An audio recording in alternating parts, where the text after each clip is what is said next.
There are thousands, if not millions, of people that tell themselves this lie every single day, and you may be one of them. Have you ever felt as if you've just done too much? The list of all the wrong things that you have done in life, it just seems to go on for miles on end. And God looks at you with shame.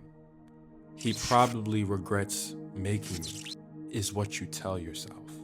Others can be forgiven, but not me. I know what I have done. I know the things that I have said. I know the places that I have been at. I know that I cannot be forgiven. And deep down, you think that there is no coming back from any of the things that you have done. I want you to watch this video to the very end because there's a story in the Bible that actually exposes the truth. So, let's get our Bibles and let's look into Luke chapter 23. In Luke chapter 23, we see Jesus is being crucified. But we also see that there is one person on both sides of him, and they are both criminals. Not good people who made a mistake, but men that are dying for the crimes that they committed. And the crazy thing is, one of them is actually mocking Jesus. In Luke 23, verse 39, it says, "One of the criminals who hung there hurled insults at him. 'Aren't you the Messiah? Save yourself and us.'" But in the next few verses, we actually see that the other criminal scolded at this man. In verse 40 and 41, he says, "Don't you fear God? We are punished justly, for we are getting what our deeds deserve. But this man has done nothing wrong."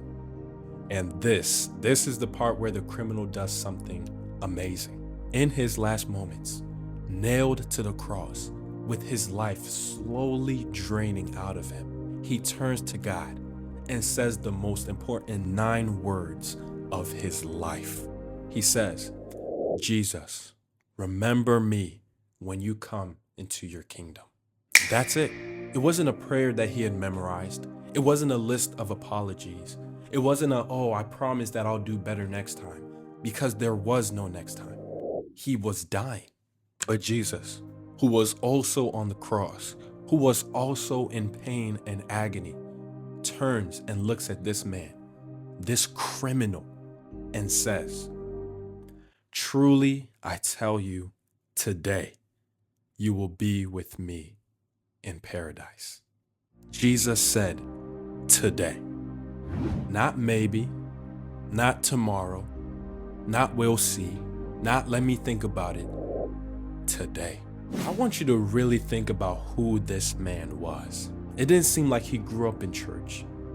He didn't say anything about having a testimony of, I was living a life full of sin, but when I turned 20, when I turned 25, I finally found God and I turned my life around. He didn't even have any good years to point to.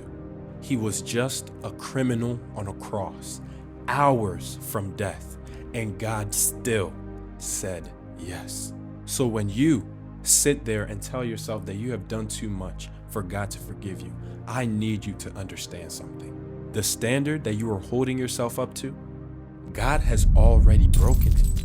He has already shown us that there is no version of us that is too far gone, a version that he cannot reach. Trust me, you have not done more or lived worse than the man in this story.